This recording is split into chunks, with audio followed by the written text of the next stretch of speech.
지상에서 가장 빠른 짐승, 4억 년을 거쳐온 바다의 사냥꾼, 물 한 모금 없이 사막을 건너는 동물, 그리고 눈앞에서 감쪽같이 사라지는 연체동물. 공통점이라고는 없어 보이는 이 네 세계는 사실 아주 특별한 공통점이 하나 숨어 있습니다. 이들은 전혀 다른 네 곳에서 전혀 다른 방식으로 살아남았습니다. 누군가는 빛도 닿지 않는 깊은 바다에서, 누군가는 물 한 방울 귀한 사막에서, 또 누군가는 탁 트인 초원에서 말이죠. 자연은 냉정합니다. 가혹한 환경은 약한 자를 가차없이 걸러내죠. 그렇다면 이 동물들은 대체 어떤 무기로 그 혹독한 시험을 끝까지 통과했을까요? 지금부터 네 생존자를 하나씩 들여다봅니다. 그리고 끝까지 보시면 이들이 아무리 달라 보여도 결국 똑같은 한 가지 원리로 살아남았다는 사실을 분명히 알게 되실 겁니다. 살아남는다는 건 멋진 말처럼 들리지만 사실은 아주 건조한 뜻입니다. 환경이 내건 조건을 단 하나도 빠짐없이 통과한다는 뜻이죠. 그 조건이 얼마나 까다로운지부터 보겠습니다. 먼저 바다입니다.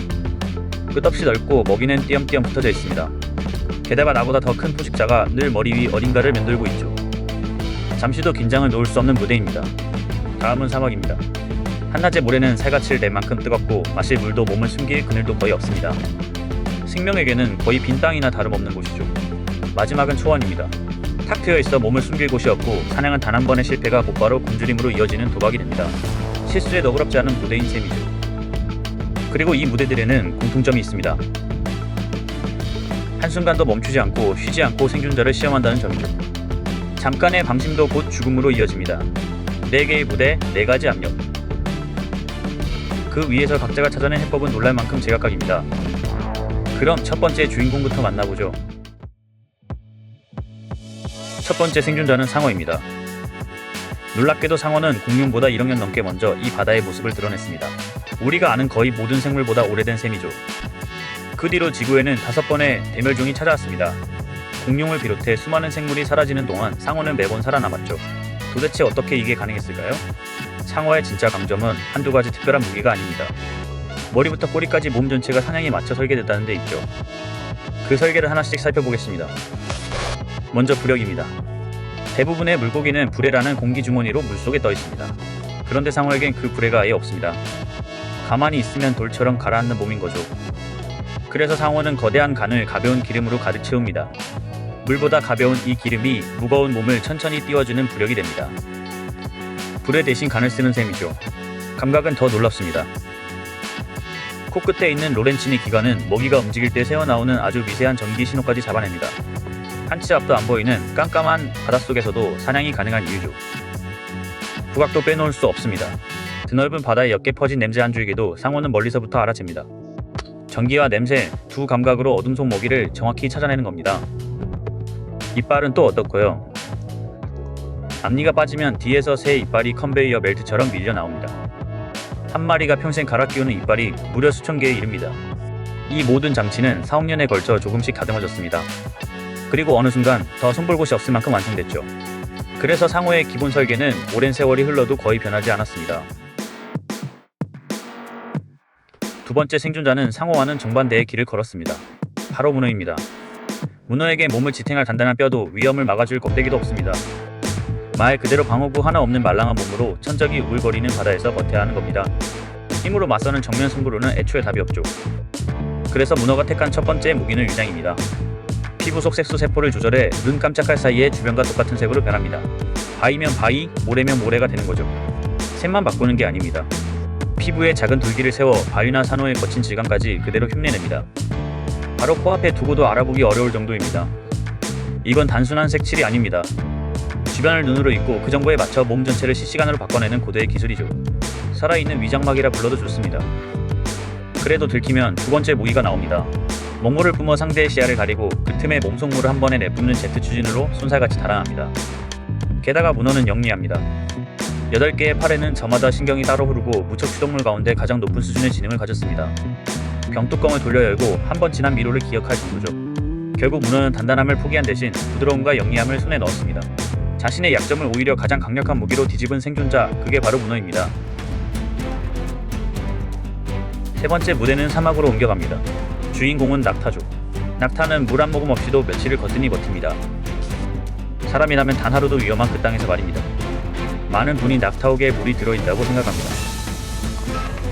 하지만 사실 혹의 정체는 지방 덩어리입니다. 먹을 게 떨어졌을 때를 대비한 비상식량을 등에 짊어지고 다니는 셈이죠. 물은 따로 아낍니다. 평소에 몸 곳곳에 나눠 저장해 두었다가 마실 기회가 오면 한 번에 수십 리터를 단숨에 들이켭니다. 핏물통을 통째로 채우듯 말이죠. 이렇게 채운 물은 함부로 내보내지 않습니다. 낙타는 들어온 물을 끝까지 붙잡아 한 방울이라도 덜 잃는 쪽으로 몸을 운영합니다. 그야말로 철저한 물의 경제학이죠. 피도 특별합니다. 낙타의 적혈구는 동그랗지 않고 타원형이라 물이 빠져 피가 끈적해진 상태에서도 좁은 혈관을 막힘없이 흘러다닙니다. 탈수에도 끄떡없는 비결이죠. 체온마저 무기로 씁니다. 한낮엔 체온을 일부러 끌어올려 땀을 아끼고 선선한 밤이 오면 다시 식힙니다. 땀 한 방울도 허투루 흘리지 않는 겁니다. 코로는 내쉬는 숨 속 수분마저 대거두고 넓고 두꺼운 발은 뜨거운 모래에 빠지지 않게 맞춰줍니다. 몸의 모든 장치가 오직 물을 아끼는 한 방향으로 맞춰져 있는 거죠. 마지막 생존자는 지상에서 가장 빠른 동물 치타입니다. 그런데 이 챕터엔 작은 반전이 하나 숨어 있습니다. 가장 빠른데도 자주 실패하는 사냥꾼이라는 점이죠. 치타는 멈춘 자세에서 단 몇 초 만에 시속 100을 넘습니다. 사자도 사람도 결코 따라올 수 없는 속도죠.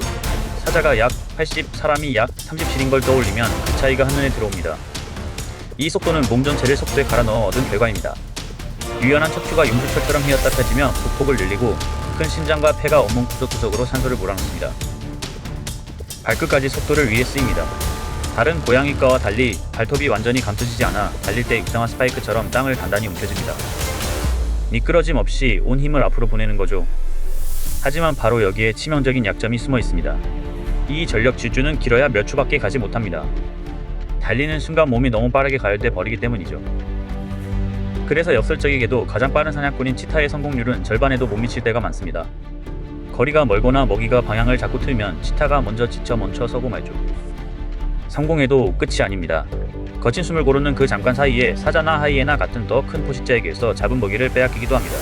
빨라도 마냥 편하지만은 않은 삶이죠. 그럼에도 치타는 힘과 지구력을 미련 없이 벌였습니다. 그리고 순간의 속도 단 하나에 모든 걸 걸었죠. 어찌 보면 내 생존자 가운데 가장 과감한 도박꾼입니다. 자, 이제 내 생존자가 다 모였습니다. 상어, 문어, 낙타, 치타. 사는 것도 생긴 것도 무기도 전혀 다릅니다. 그런데 한 걸음 떨어져서 보면 딱 한 가지가 똑같습니다. 이들은 모두 무언가를 과감히 버렸습니다. 상어는 변화를 멈췄고 문어는 단단함을 버렸고 낙타는 속도를 포기했고 치타는 지구력을 내려놓았습니다. 그리고 그렇게 비운 자리에 남은 단 하나를 끝까지 밀어붙였습니다. 진화에서는 이걸 트레이드 오프, 무언가를 얻기 위해 다른 하나를 내주는 거래라고 부릅니다. 그러니 모든 걸 다 잘하는 완벽한 동물은 어디에도 없습니다. 그저 환경이 요구한 방향으로 가장 깊이 특화된 쪽이 끝내 살아남았을 뿐이죠. 약점은 특화의 다른 이름이었던 겁니다. 흥미로운 건 이 원리가 동물에게만 해당되지 않는다는 점입니다. 무언가에 깊이 특화된다는 건 늘 다른 무언가를 내려놓는다는 뜻이니까요. 자연이 오래전에 찾아낸 답인 셈이죠. 결국 가장 가혹한 곳에서 살아남는 법은 모든 걸 잘하려는 욕심이 아니었습니다. 오히려 하나를 과감히 포기하는 용기, 그쪽에 훨씬 가까웠습니다. 여러분이 다음에 만나고 싶은 동물은 무엇인가요? 댓글로 남겨주시면 그 동물의 생존 이야기를 가져오겠습니다. 진화가 남긴 생존의 기술, 다음 이야기에서 또 만나요.